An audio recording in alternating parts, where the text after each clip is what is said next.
We are back with another CaCo Talk. Do you remember the TV shows you watched growing up?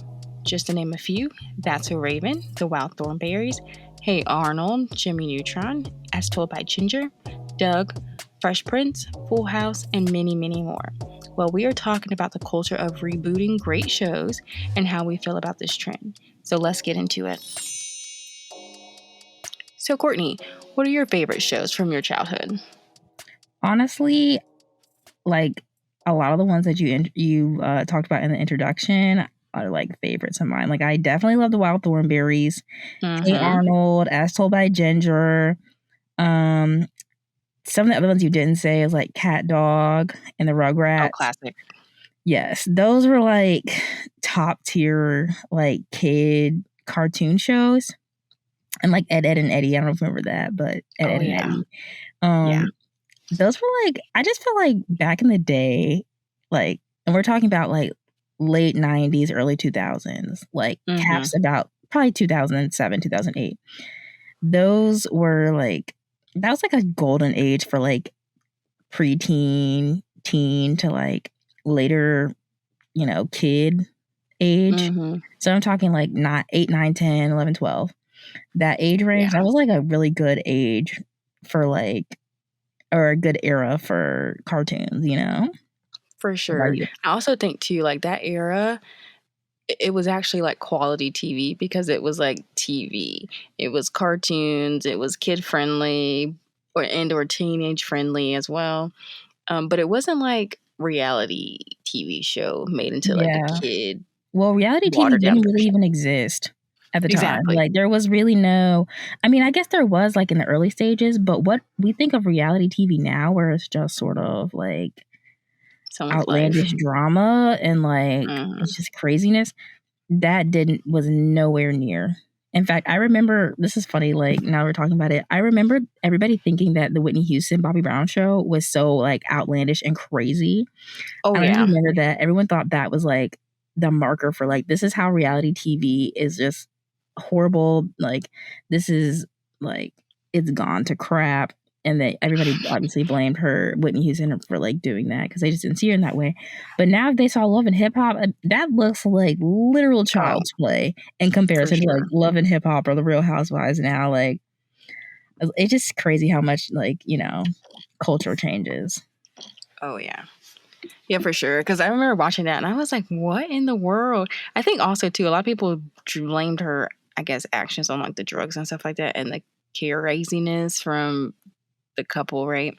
Yeah. But really, that was just her life. Like, I'm pretty sure even outside of drugs, she probably was just a little... That's just who she was, in my personal opinion. Like, now looking back and seeing how reality TV really displays people. Yeah. So. Agreed. Yeah. I mean, that show is not at all touching Love and Hip Hop. Like, the way Love and Hip Hop is so, like, contrived and the way they, like, create those situations and make, like, and the way they're, like, fighting each other, like, physically, like, and trash talking each other. The Whitney Houston Bobby Brown show, being Bobby Brown, was nowhere near that. Nothing. Like, their Nothing peak craziness is not touching Love and Hip Hop, like, at all in the least bit. So, yeah, I agree. Yeah, that just shows how times change. But yeah, back to nostalgia though. Even though that was a show we watched, we were like kids, and I definitely remember so much hype about it. But yeah, that just brings up like nostalgia, which is obviously the topic of today's episode. So we'll go ahead and define nostalgia for you. So nostalgia is a sentimental longing or wistful affection for the past, typically for a period or place with happy personal association. So, nostalgia can get very personal in the sense of like, I remember this, bookcase, or I remember these like, these albums that my dad used to have when we were kids and we were running around and, having a good time. Or you can kind of have like cultural nostalgia, which is kind of what we're talking about now, where a whole society or a whole group of people looks back on a time and an era with fondness, So where we see cultural nostalgia is really in like, it's kind of in like how the 90s have come back in such a big way. or like at Yeah. one point, like the 80s came back really strong too. Like Mm-hmm. those movements where, you know, the clothes from a past decade, or the music, or, you know, even certain words or like cultural aspects, that would be considered like cultural nostalgia. But Yeah. yeah. So what do you think about that? Like, how do you kind of associate nostalgia when you hear that term? Yeah, I feel like it's more of like a personal connection to something that you may identify with and or that you experience. So, um, for example, like today in this, we're talking about nostalgia in a sense um, of like videography, I guess, and content creating. So, I think that's like the perfect way to describe it, is like a personal association to something that you identify with or that you experienced. Yeah. And I think, you know, as much as we associate like nostalgia with being like a fondness for Mm-hmm. another time, or, you know, I think a lot of people use nostalgia as a way to kind of reconnect with their youth and innocence.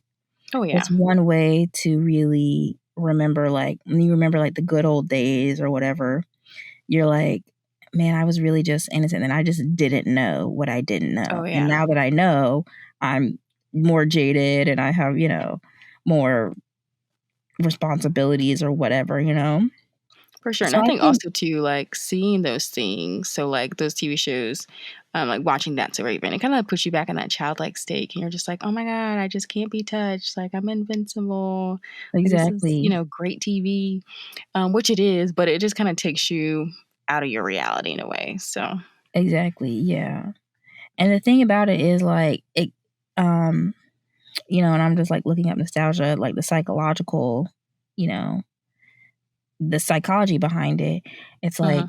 it can make you dissatisfied with the present because, like you said, it takes you out Mhm. of today and puts you back in a time where there was no responsibility, there was no negativity, there was none Absolutely. of that. And it's really what we're really discussing though is not, you know, it's not so much a fondness for just the past, it's a fondness for your innocence and your lack of knowing. So you want to like, Absolutely. what do you think about that? Like your fondness for not knowing, not being aware. Oh yeah, I definitely think that is definitely a thing because I can see how some people they just don't want to deal with reality. I think it's the same premise of like why some homeless people just give up and choose to be homeless. That's Mhm. not. I'm going to disclaimer that is not the case for all homeless people. Um, but some of the ones that I've heard about, they just couldn't do life because it was just too much for them, right? So they just chose to kind of be homeless. Now that is like not the glorified version of what I'm trying to get to, but the same principle. You choose not to do life and be in this state of being like, say, for instance, the 90s, to deal with the things that you don't want to deal with in life now. So, Yeah. same Well, principle. the thing I think some people also don't realize is like the past wasn't that great. Like on paper, the past was not is Hmm. like usually never that great. You know what I mean? Yeah, Cuz like, well, I don't know. I guess this era is so up in flux now. Like the era we live for in now, sure. like maybe the 90s was better. I don't know. But maybe that was the last like era where you could actually like survive. But because inequality and everything and inequity has just gotten bigger and bigger since that time. But I don't you think it's gotten know, bigger. I don't what do think you it's say? gotten bigger. I think it's just gotten it's more widespread, it's more talked about. We have social media now, so everybody knows these things now. Versus back then, you just didn't have those things, so you didn't have the access to know and or do any different. So I don't think it was not a thing. It just I didn't know, homegirl down the street was doing it. Yeah. Well, I'm talking about as far as like financially, like inequity. Like Oh, okay, okay. basically billionaire like there was really like the like mega rich that we have now, like Jeff Bezos and those people, like that Yeah, didn't really exist then. I mean, not that people weren't billionaires and didn't have money then, but like the absurd wealth we have now has like gotten even bigger and bigger and bigger and bigger. I don't think so. I think it's still the same. I just think that it's now the people who you didn't expect maybe they have a little bit more access. Yeah. Well, I don't know. I feel like the 90s was the last era where you could like you could go for the American dream, the standard. Yeah, it was And affordable then. yeah, it was affordable. That's getting more and more unattainable.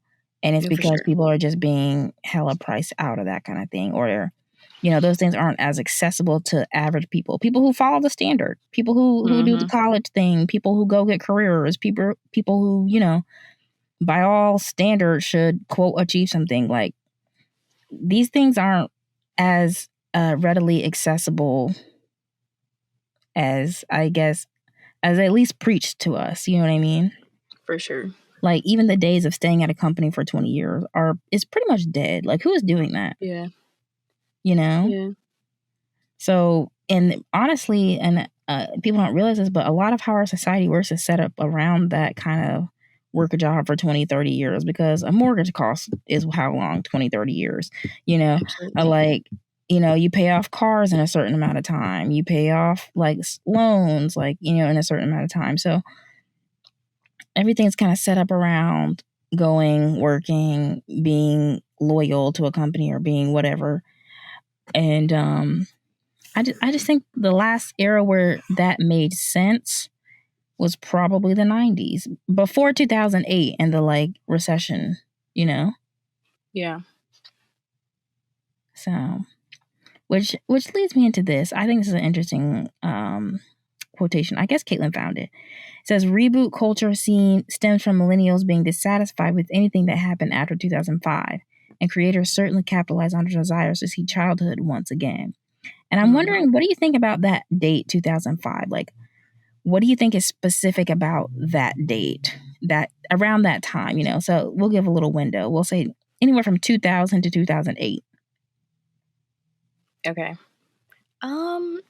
See, the thing is, like, we're speaking on it from an adult standpoint now, but as a kid, I didn't look at it as anything different. Like, it was just kind of like living in the moment, as Mm-hmm. well as like that innocence, right? So Mm-hmm. I would say, as far as like me, I don't consider myself. I guess, yeah, I consider myself a millennial. I do, because I don't want to be a Gen Z. But I would say that it's more of maybe like they're just displeased with what has become as far as like television is concerned. Because all I can think of is like, okay, so you have like your Hey Arnold, you have like your cartoons, you have just like fun, kid friendly, quality TV, and then you go to like Kardashians, like that's not even the same. Like Yeah. a kid's not gonna get the same thing out of the Kardashians as they are Hey Arnold. So maybe Exactly. that's where that like timeline comes from, because that's the only thing I can think of, like as far as my timeline is concerned, being a child and watching that stuff, is it went from like the Kardashians later into the 2000s, from like Hey Arnold for me. Yeah. Now I will say I was born in 1996, so a lot of that, I guess I really didn't enjoy the quality content that was being put out during that time. But I guess I would say around like 5, I was able to maybe understand more. So maybe from 2001 to 2005, I was able to understand that concept of quality TV. So like watching Hey Arnold, enjoying it, being like, I like this. This is quality. Versus when I got a little older, you're able to analyze and be like, I'm not into the Kardashians. This is reality TV is not for me. So Yeah, well, see, I'm thinking about this date just because I feel like 2005 to 2008 again was the last era where we really saw that like America was the like America that was promised. You know what I mean? okay. I'm thinking of that in that terms because I see it as like after about 2008 again, we get more into that kind of late stage capitalism. There's this new term called technical feudalism, which is interesting. I'll explain it later, but we get more into these like absurdities in our economy and our culture i.e. the Kardashians, you know, a show about socialites sort of living rich lives, and we just watch rich people do rich things, right? We get more into those kind of absurd cultural, you know, creations after 2005, 2008. And so I think really when millennials are looking back on time, it's not just, oh, like that was fun. I loved Hey Arnold, that one episode of Hey Arnold where Helga, you know, like did whatever. I don't think it's just purely cultural. I think they're also longing for a time where you actually were like things were last okay, where it was like there was no fluctuation in our lifestyles. You know what I mean? Yeah. What do you think about that? No, you know, I actually, that's a valid point, because I think like then, as a kid, like I had goals and dreams and that was achievable. Now, and I would say from like 2000, probably from like 2008 on, it's just been so much chaos that it's like, I can see why you're holding on to the past, because that was a sense of,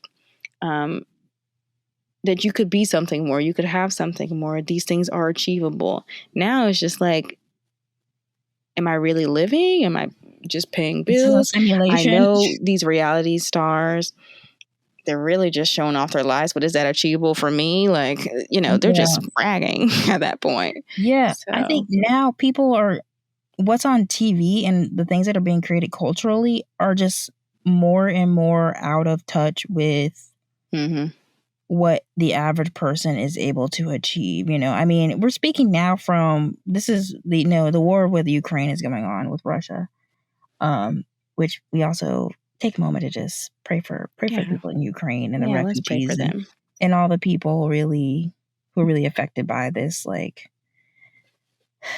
dictator basically going in and trying to usurp land. Choice. Yes. Yeah, so we definitely want to take a moment for that. But but to go back to our topic, I do think that before 2005, and anybody who was born before then or has any semblance of life before then, which mind you, Catelyn and I were born in 1996, so we weren't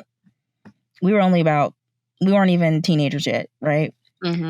Around 2005 to 2008. So anybody who has any semblance of like what life was like before these, you know, the current era, I think you would look back on those times fondly, because you're like, that was one of the last times where things felt like culturally and societally and economically like okay. You know what I mean? And I wonder if we have that idea of it was okay because we were kids, because was it really okay? You know what I mean? That's true. Yeah, like, there was things going on in the world. One more time. And we'd have to ask an older person and see like, were things really okay? Like, you know, we could ask her mom, and mind you, this time she was a single mother, like trying to take care of kids. But from what I get, I guess we were the children, so like everything probably seemed okay to us. But exactly. From what I remember, that's why I said, like, I feel like kids are holding on to that. It's because it's like, okay, whether it was okay or not, as a child, that's all you were perceiving, right? Yeah. Because that was your norm. Whatever your normal was, oh, I can watch this TV show. I can enjoy this TV show. I do enjoy this TV show. So let me hold on to this. Let me constantly watch these shows, right? Or whatever you were into, or that is nostalgic for you. Exactly. Yeah. Well, I guess this is what I'm thinking. You let me know what you think too. I'm thinking when I remember, and we as kids, we struggled, like we were not born with silver spoons in our mouth, and life has not been a crystal stair, okay? So we're not coming from some privileged place socioeconomically, right? But what I remember is the struggle was not so much in we can't afford things because it's just out of our price range. It was like we can't afford to do certain things because there's like 2 children. I'm a single mother. It was like that kind of thing. It wasn't like that's just an unattainable lifestyle. If that makes sense, you know what I'm getting at? What do you think? Yeah. I mean, I agree with that, but I also think that's like just our mom. If Yeah. she wanted something, she was going to make that happen, period. Yeah. So it's that, whatever it took, she was going to do that. However, for example, on the other end with our dad, right, he was only going to choose those things for him. Exactly. So completely different in that sense. But the messages that we got from that. Exactly. Yeah. So I mean, I guess it was everything was expensive even back in the day. Everything was expensive because you got 2 kids, you're trying to raise them in American society, and it's just 2 kids at once. It's like it's always going to be expensive, Yeah, for sure. But you brought this up, and I think it's interesting. What did nostalgia look like for our mom versus our dad? What do you think? Because I I actually mean, think those are 2 different nostalgias. Oh, for sure. Well, they're in different age groups, kind of. So, Yeah. and I think also too, access plays a part of that. Yeah. Mom's access was probably a little greater than his. Mm-hmm. So I'm sure hers looks, you can say maybe a little bit more privileged. Yeah. I use that loosely though. So maybe, I don't know. But what do you think about, like, from our perspective, like when you think nostalgically about things that you experienced with our mother versus things you experienced with our father? I feel like we can even talk about, like, for music, for example, music with him, it was always like throwback music for him. Yeah. But like the taste, he was into more of like electric funk, like Zapp and the Rogers. Who Mm-hmm. else? He really Like liked Michael Jackson. Soul Sonic He, Force. yeah, I mean, just uh, Slick Rick, like Yeah. those that group and genre people, right? Yeah. Mom was And more that was into like nostalgic neo for soul. him, and he showed that to Exactly, us. Yeah. So exactly, then it yeah. became our nostalgia too, you know? Mm-hmm. Mm-hmm. Versus like mom, she was more into like neo soul. You could say like India Irie. Mhm. She really enjoyed some R&B, so we would listen to Fantasia a lot. Yeah. She was actually kind of on the, like, contemporary scene because India.Arie Mm-hmm. and Fantasia would have been popular in the early 2000s. Exactly. Mm-hmm. So, honestly, our mom wasn't as nostalgic in that sense, True. but I but a lot of my nostalgic memories I do have because, when we were consuming contemporary culture at the time, a lot of that Mm-hmm. was happening, like, in her household, For sure. Yeah, that's true. Which like it's always weird because like you're speaking in hindsight, right? Yeah. Like now I see that as nostalgic for me, but in that moment it really wasn't. It was like the current day and time. The current Yeah. thing to do was listen to Indie Irie and Fantasia. Versus like with Anthony, um, we listened to like Zapp and the Rogers, and that was actually like nostalgic for him, which Or made it nostalgic yeah. for us. It was nostalgic even in the early 2000s Early 20s. because it was made in the 80s. So, like, it Exactly. was already 10 plus years old by the time we were even Mm-hmm. listening to it as kids. And now when we think back to, like, the few positive memories we have of him, is those, like, it's the nostalgia for the nostalgia. Oddly Yeah. enough with him, like, Yeah. because as kids I didn't realize until I was older that was old music. Mm-hmm. Oh yeah, me. You I had no know? idea. Like, we thought this is, like, just the music that he listens to, but then I got older and I was like, no, Mm-hmm. this is music much older, you For know? sure.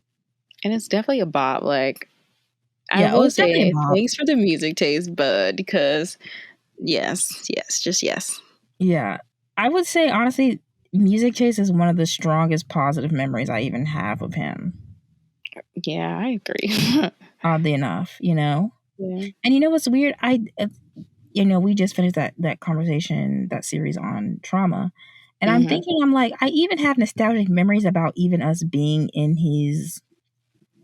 Like, it's weird how you can be in such a traumatic situation, but still have a nostalgic feeling for when we would go down there, like when we would go to the park Mm-hmm. and stuff, Yeah. and when we would, yeah, just kind of be like free to play, and Mm-hmm. free to, like, be kids. that I get nostalgic for at times because I'm like, no, I really, that was really a free time in life. Like Yeah. But I think that's for any kid. While there are these moments where it's very like daunting and dark, right? Any glimmer of hope you're holding on to. So yeah, those moments stick out as well. yeah, absolutely. And it's like, it's just, I don't know, it's interesting how you have something that's trauma, but then you can really, it's like those glimmers of happiness that come up in it too. And I think sometimes that's Yeah. what makes it complex to like heal. Oh Like we were yeah. saying, is because you do, oddly enough, despite the trauma, you do have that like. But we did listen to that electro funk song a couple times, and Right? it really did bang. Like Yeah, exactly. And you really enjoy that, especially being a yeah, kid, you don't really understand the concept of everything that you experience. You may not even understand is this right or wrong. But that like one good moment's like, oh yeah, let me keep doing this. exactly, yeah, and that's why I think it like nostalgia is so psychological, and it has Hmm. bigger ties than just I remember I used to have a lot of fun watching this TV show back in the day because that For was sure. fun. It's like it kind of seeps into your perspective of remembering the past. It's like it almost puts a filter on how you remember the past, Hmm. because Hmm. the opposite of remembering nostalgia is remembering trauma, you know? And it's Yeah. almost like when you remember the past, they're in like conflict, Hmm. at least for us, because so much of so when the nostalgia would pop up or those good, fun, innocent moments would pop up, it was like mixed in with trauma as well. You For know what sure. I It mean? definitely kind of like makes you feel like guilty. Like, should I like this? Like, Yeah. Yeah. Absolutely. And I had to get to a place where I stopped just saying that our experiences with our dad were totally horrible, because mm. that's the first thing you want to do is like you remember the trauma and that's it. But then I was like, no, there's something I can say about the man. That was Yeah, good. there's this very few Very positives, few, but but I can there's a say, couple. yeah, there's a couple things that I can say that I'm like, you know what? I don't think I reject the idea that he was doing his best because I think he made a choice to be a poor father. But I do think that in the moments of, I guess, goodness or whatever, there's something that he did contribute to us positively. You know what I mean? Yeah, I think also too, like coming from a child perspective, um, most kids want the happiness, and they'll do anything to have that and to find that, even if it's just like within themselves, right? And so Hmm. I think that's kind of like what we did was find that positive. I don't even know if because I don't remember a time where like he first started playing for example the electrophone, but that was like one thing that we could look forward to and be like, let me find the happy in this Yeah. because we still had to go. So Yeah. It's almost like you just selective had to, memory. yeah, selective memory, and like you're just making this happy, even if it's not something that was initially happy for you. You're just like, this has to be this. Exactly. Yeah. And it's so interesting because, psychologists consider nostalgia collective remembering. It's like, so it's Mm. actually a social emotion. It's an emotion that lots of different people can share. Hmm. So like, it connects people who've lived different experiences. Like I can see if I can remember wild thornberries, you remember wild thornberries, but we live 2,000 miles apart, we that. still have Hmm. that kind of connection to the same show, to the same era. And it brings Yeah, back, those it memories connects from you growing even though up. you've never been connected. You know what I mean? Yeah. Yeah, no, I Yeah. think that's pretty profound. And it's sort of like, it's kind of like when we hear people who are like, uh, who like pledge a fraternity when they were in college and Mm. then they grow up and they're like, in business and they do whatever. Then they go Mhm. back and they meet somebody else who was like a part of that same fraternity and they like give them a job. Well, what are they really Mhm. bonding over? They don't know each other. Yeah, They're bonding exactly. over the nostalgia of that experience that they separately had in college. They didn't even go to Mhm. college at the same time. They didn't even, and Very like true. they're probably 20, 30 years apart from each other. But because, person the older person had a positive nostalgic experience with that fraternity, and then the other person had a positive nostalgic experience with the fraternity. They're connected, and that has a lot of currency for people, For sure. because you get a job and you get a lifestyle and you get you get all these things because you had a shared experience, even though you didn't have it at the same time,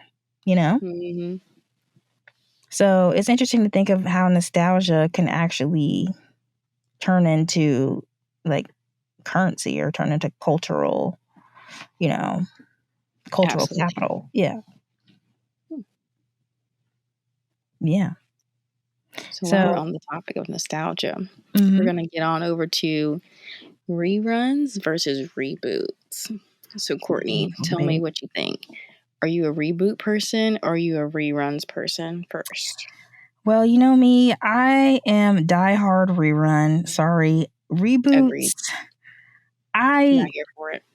When we first got into the era of reboots, I was like, okay, I was like, let me rock with it. Let me see this is going to be okay. Like, why not bring back, I don't know, Fresh Prince or like whatever, because everybody knows I love old sitcoms. So I was like, let's see what we can do.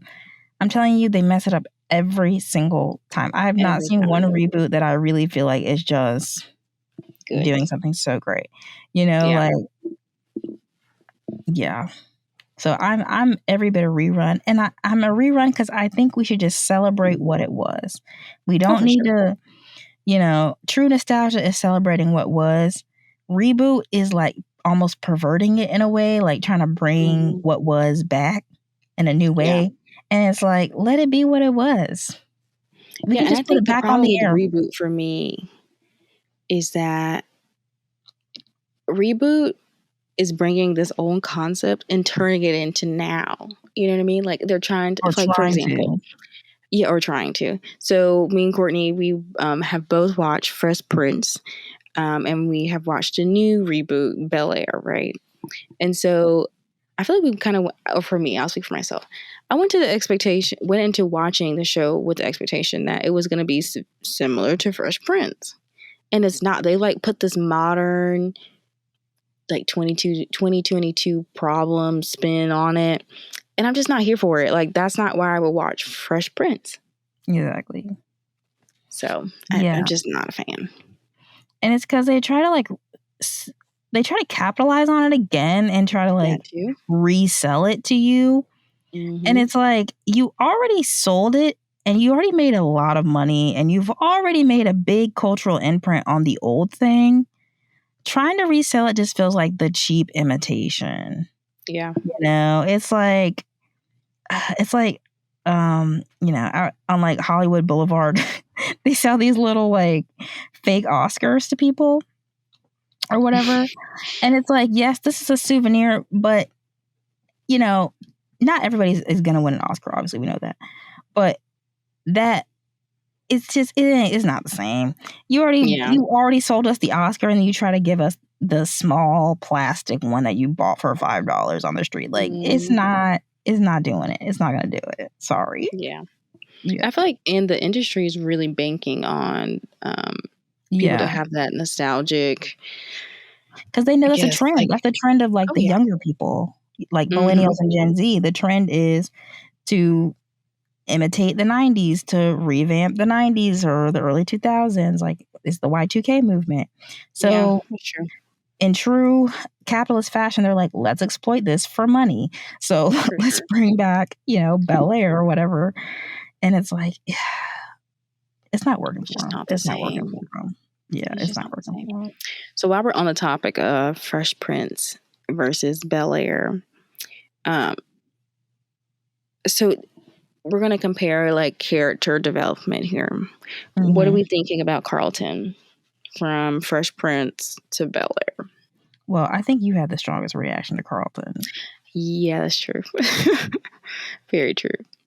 I think Carlton is just a modern day Karen, and I didn't like it. So in Fresh Prince, Carl and Will, they had their issues. But it was like, okay, we're willing to work together for the greater good, right? It wasn't like the Carlton we have now in Bel-Air. Carlton in Bel-Air is just like vindictive, which I guess that's like the modern take of Carl. I don't really know. I didn't really see how that was the modern take, but I just no. It was just a no for me. Carlton was not giving Carlton from Fresh Prince in Bel-Air. Well, and the big thing is they switched it from a comedy, a sitcom, to a drama. To a drama. And that is like giant mistake in my opinion, number one. Because Fresh Prince is so tied to the sitcom genre, like so inexplicably tied to the sitcom genre. Especially like turning The Office into a drama. Like what? Yeah. It's not gonna, I just think they should have left that specifically alone. Because I'm like, it's so iconic. They chose like one of the most iconic sitcoms ever. And we're like, yes, let's put it in a drama format. And I'm like, you can't go into making something like Bel-Air and then not expect the direct comparison to Fresh Prince. I mean, who does not know Fresh Prince? Fresh Prince. You know what I mean? Like, I think that's the biggest mistake of the reboot culture. Like, I feel like if they took something that maybe wasn't as well received and then switched it up and, made it better, then that's different. Yeah. But you're taking things that have always been deemed great, amazing, excellent. This is what you should strive for. And you're going to put your, quote unquote, your spin on it. No one's going to be compared to something that's already a great and amazing. Exactly. So the critique is going to be really harsh. AKA, you're probably not going to measure up. Mm-hmm. And so the thing just leave is, it alone. Yeah, and I'm like, okay, so if your target audience is the millennials, who would remember Fresh Prince in the first place? Exactly. Unless they're banking on only going for generations that don't know.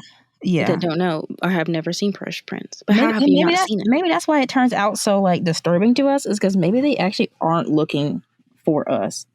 Maybe they're looking for people who don't know. Maybe. But that's what I'm saying. Like, that generation is probably too young to even understand that. Exactly. So what I don't understand is your audience. With the access of the internet now, if they really wanted to, they will go look up Fresh Prince. Yeah. And then, you know what I mean? Like, even young people know Fresh Prince. You know what I mean? Because technically, Fresh Prince was off the air by the time we were born. So we were only watching reruns as kids. Exactly. But it was still a cultural touchstone, and we know about it. Yeah, it still shows on TV now. Yeah, it's on TV now. Like, they show it, and I'm like, just let I would rather see every single, like, cable lineup from the 90s replayed than to see, like, new reboots, you know? For sure. 100%. Like, 100%. Put Moesha back on. Put the Parkers back on. Put Fresh Prince back on. Have that. Like, take I agree. Whatever was happening on, in March of 2020, in 1995, put that back on right now today. Seriously, I would gladly watch that any day. You know? Like, and even if I had never seen it before, right? I would rather watch that easily. Yeah. Easily. Because to me, that is the true nostalgia, is like remembering what it was, not the new version of it. You know what I mean? Yeah, and appreciating it for what it was. It doesn't have to be changed to fit what is going on now. That's the point of it being nostalgic. Nostalgia, yeah. Enjoying what it was. Yes. Nostalgia is like untouched, is like raw memories of the past. Mm-hmm. And it's your experiences that you identify with. So changing it into something completely different takes that out of it. Yes. And there's also like this veil of there's like a veil around nostalgia too of, I guess some people say rose-colored glasses, like looking back on things fondly. Mm. But to me, when you take it out of that veil and you take it out of those rose-colored glasses and you try to put it in today, you automatically corrupt it. You know? Mm-hmm. The whole idea of nostalgia is past. Present makes it no longer nostalgia. It's not nostalgia anymore, you know? Exactly. So, yeah. Oh, okay. Another thing, we should talk about Hillary's character. This is the character who actually pissed me off the most. Not gonna lie. Okay. And It's because we all know Hillary, and Hillary definitely was a type. And Hillary's type actually contributed, I think, subconsciously or consciously to like a lot of other things in our community, i.e. colorism. Mm-hmm. Like definitely the like light skin bougie. Okay. They played hella into that in the 90s. You had Whitley Gilbert from dang, I know the show. Come on, you know the show. A Different World. Yeah, Whitley Gilbert. You had Hillary. I feel like there's somebody else who was really You could even say prominent. Viv too, the first one. Yeah, second Aunt Viv. Second one, yeah. Second Aunt Viv. And then I feel like there was somebody else who was like light skinned bougie rich. Oh, Regine from Living Single, right? And Okay. then Gina from Martin. You can argue Gina from Martin. Okay, they did the whole light skin dark skin thing. She wasn't light skin, rich, dark but skin, she was okay. like that played into the light skin dark skin thing. Okay, Agreed. Yeah. And so that was Hillary's type of character, and I don't necessarily think that's correct, and I don't think that's necessarily like even back then. I think just because you're light skin doesn't make you a bougie and out of touch with reality. Okay, that's not what we're saying, and I don't think it was right for the 90s, but clearly they weren't having as deep conversations probably back then as they are now. But yeah. Hillary's character was absolutely spoiled rich girl, out of touch with reality, ditzy, you know, just literally said whatever popped into her mind, which was like pretty much nothing of substance, right? Okay. So that was Hillary's character, and that was what was funny. Okay.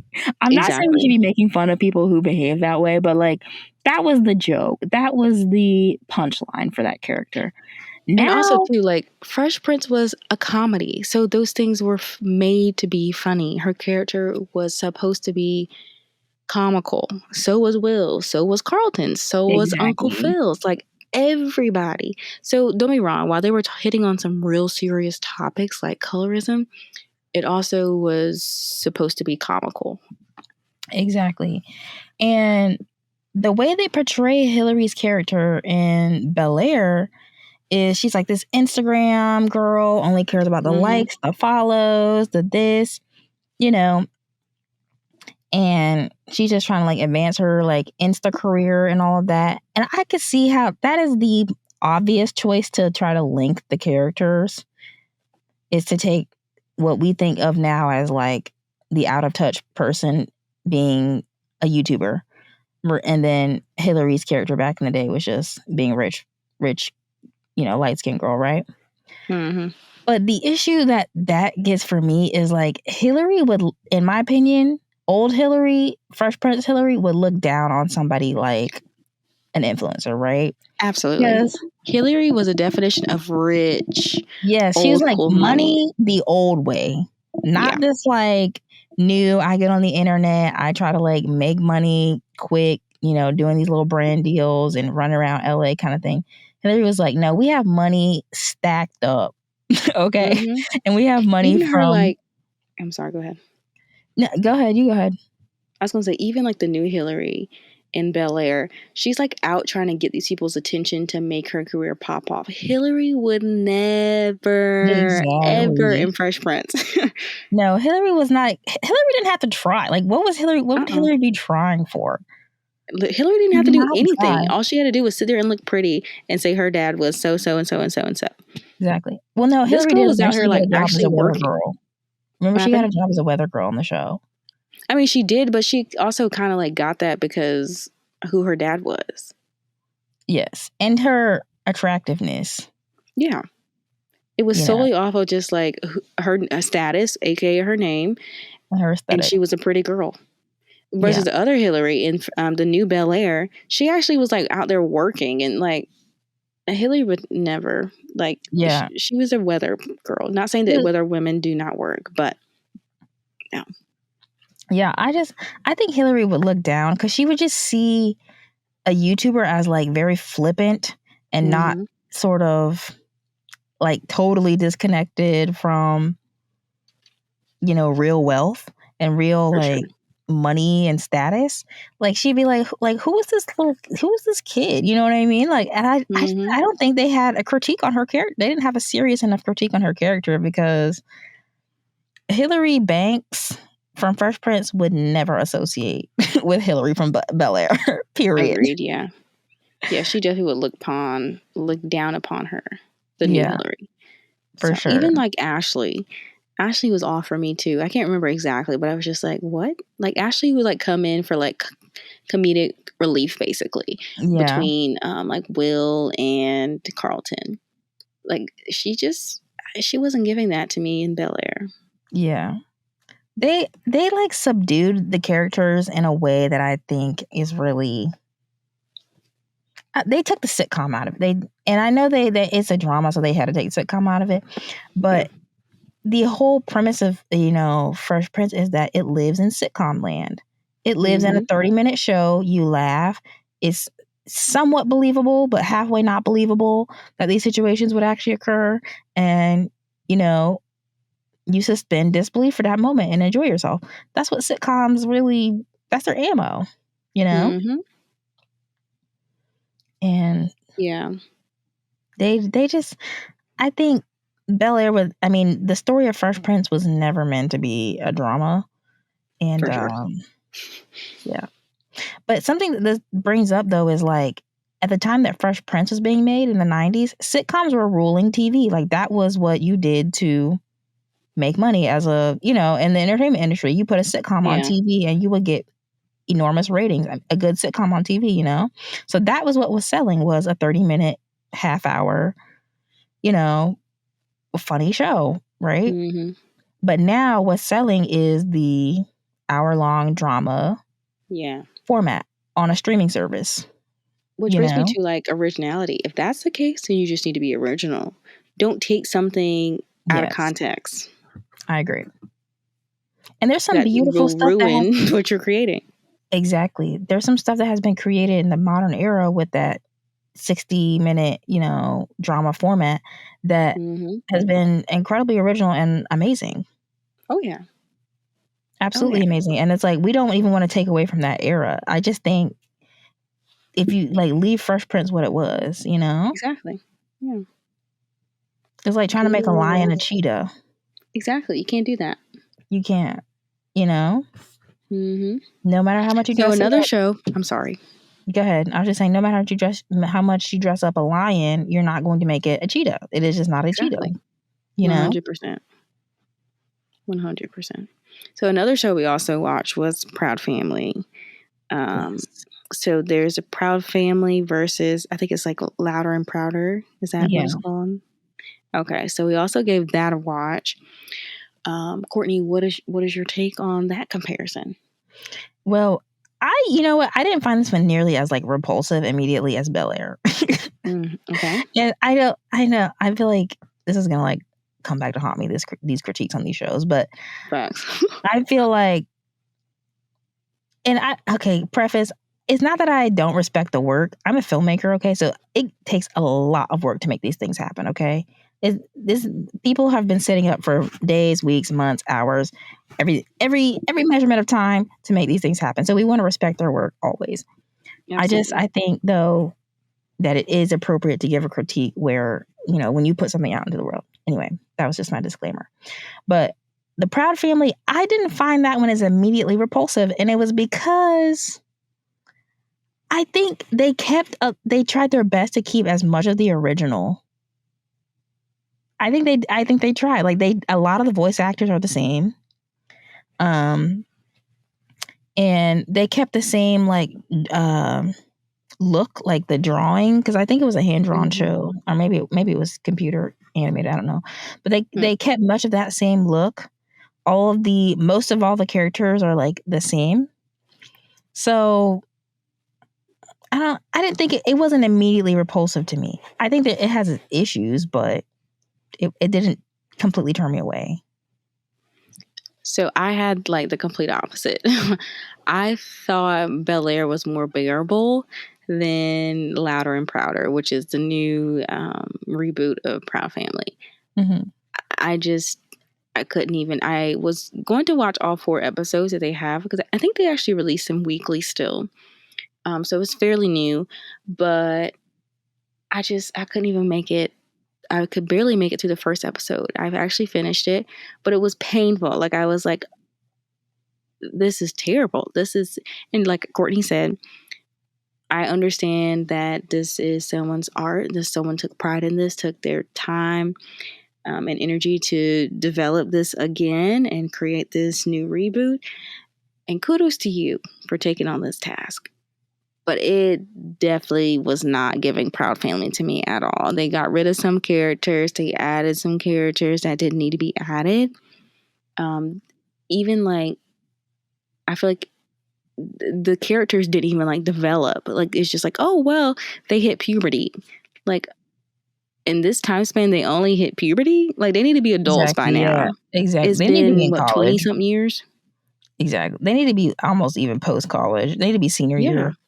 Exactly. Minimum. Or like some type of growth. Even if they did like, because the original show, the children were in middle school. Mm-hmm. They could at least be in high school. I mean, come on. Yeah. There was no growth whatsoever. Yeah. Whatsoever. So it was not even believable in my personal opinion. Even when it came to the Gross sisters, like now all of a sudden they're no longer like in your face, angry sisters who would take your money. Like, first of all, they made the show. Yeah, I was gonna say the Gross sisters are mean. Okay, they're supposed to be mean. Exactly. Now they're nice, like because of a year. No, that's not how that works. That's not realistic. I agree with you. And a big thing for me was they got rid of Sticky's character and replaced him basically with 2 other characters, like the brother and sister characters, the new ones. And I think that was probably something they did just because they probably couldn't get the actor who played Sticky, or they couldn't get. There was probably some technical reason why that happened, because I was like, they got every other actor to show up but him, you know. I even didn't like how they brought Michael. So Michael was, I think, just an extra in another episode, basically. Yeah. And now they made him a part of the group. Don't get me wrong. I understand what Michael stands for, and I love that. But he was not a part of the main group. Why are we adding somebody to the group? Yeah. I agree with that. And second off, Penny Proud would not be on her knees begging somebody to be her friend. I was just like, oh absolutely my God, this is just a wreck. I was so frustrated watching it, but I had to do it so we could talk about it. So I'm not even gonna lie, I like every time I see like La Cienega Boulevard, I'm like, La Cienega Boulevard is. I think that's probably the best thing they did. That was clever. That is clever. But La Cienega, she's pretty much stayed the same, and I would say that's about it. Her La Cienega and you think? Yeah, she's probably the same. She was just loud, basically. So as long as she's loud, she's fine. Yeah. I would say La Cienega stayed the same. Dejanay stayed the same. Zoe stayed the same. Those are the only 3 I would say that stayed. Maybe Oscar. Yeah, maybe. Oscar. And sure, they got a lot of the voice actors to come back. I thought that was really good. Or either they got really close dubs. For sure. You know? One thing I will say, Penny sounded really different to me. I understand that it was like younger Kyla Pratt. Now it's older Kyla Pratt. And it just seems like her voice was just trying really, really, really, really, really hard to like get back into that space. Yeah. And it was a no for me. It was just... I was going to say, she was probably in her teens or a preteen when she was recording that show. So like her voice definitely has changed, you know? And to me, it just sounded like she was trying to get back into like and that's why they should have just aged the characters so it was more fitting.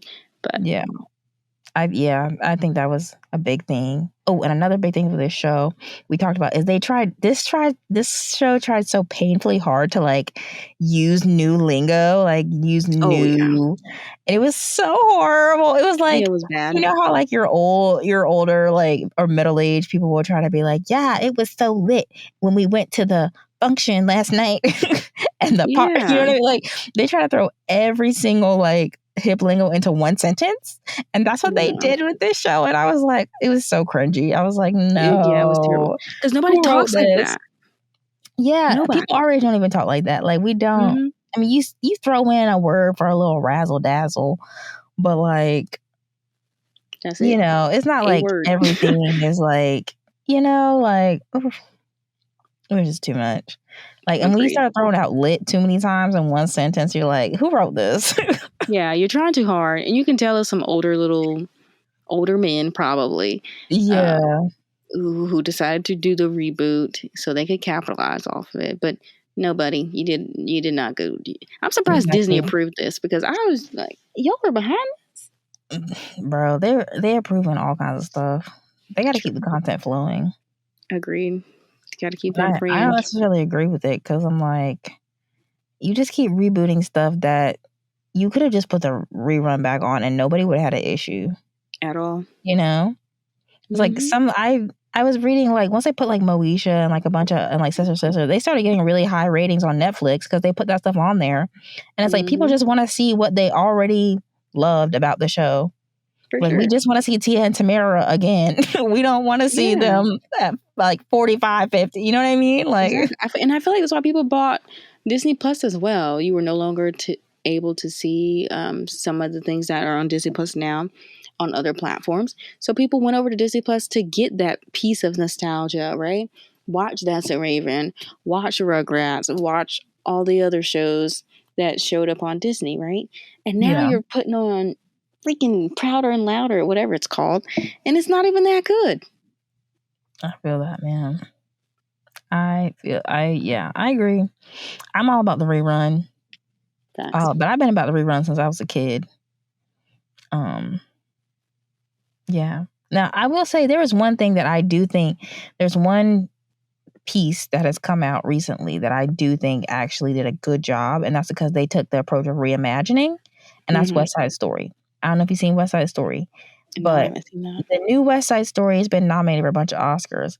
I do think they did a really intentional job about not trying to just recreate or like Hmm. try to like play into nostalgia. They really did a good job of like, we're reimagining this. It's like, you know how like Got on it. Broadway, they will put a show up for however many years, especially if it's Hmm. popular, and then it'll go away and then it'll be in like I forget what they call it, but maybe they do call it reruns. But they do like a new production of it like years and years Hmm. later. You know, it's And like that's what they keep why doing with the Club Purple. yeah, it's like The Color Purple has been on Broadway like 80 times, and it's because, they did it in the 80s, and then they brought it back in the 90s, and then the 2000s, and they keep bringing it back Hmm. in with different casts and reimaginings. And I think this is one of the first I've seen where a film has really done a reimagining of a film, you know, because West Side Hmm. Story, it is originally actually a play, a Broadway musical.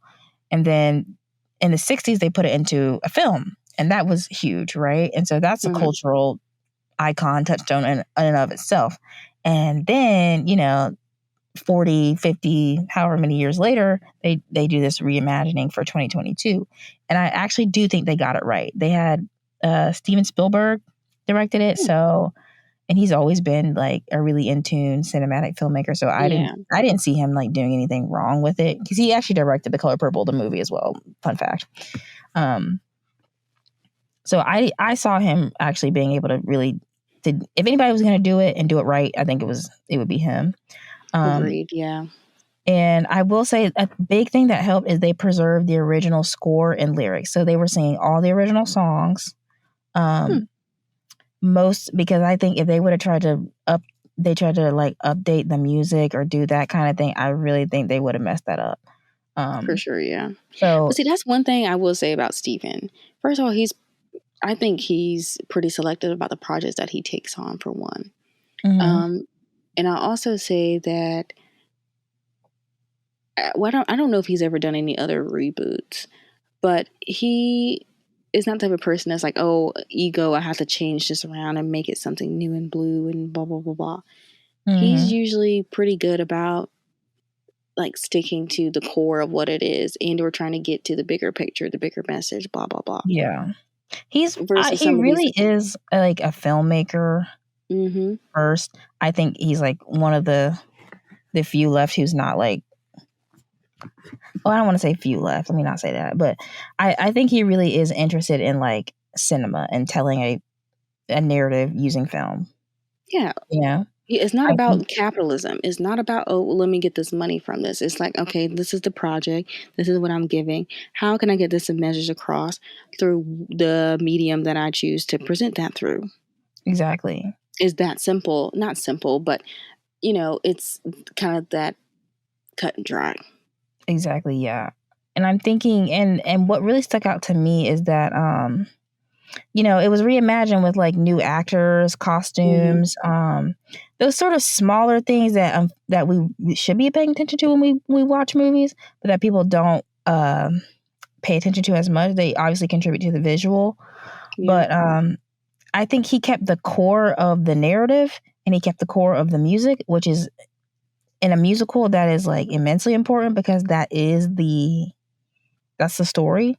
And so all of the extra, the like fluff, I guess, was really what was updated versus he kept the core the same, I would say. Yeah. And I think that is where like something like Bel Air and the Proud Family kind of went wrong, is because they altered the core. Exactly. Agreed. Versus keeping the core and then altering the aesthetics, and then something else they did, which was good in West Side Story, is they actually corrected something that was problematic to begin with, because in West Side Story they had all white actors acting out Puerto Rican Latino roles, right? But this time they had all Latino and Puerto Rican or Afro Latino people in those roles. So they did some reimagining that made it unproblematic. But see, that's what I mean. That's another good example to further my Steven Spielberg point. He didn't change it. He just corrected those things that need to be corrected and enhanced those things that need to be enhanced to get the picture, to get the message. He didn't change the premise of the entire movie. Yeah. And that is why you may perceive it as a good, not even a good, it is just simply a reimagined movie. Of the original. Yeah. Because, it's hard, especially with film. It's not like live performance so much where you can really, there's always a different energy with a live performance, because even if the same actors are performing, it's a different show, different audience. Like there's a new energy every time.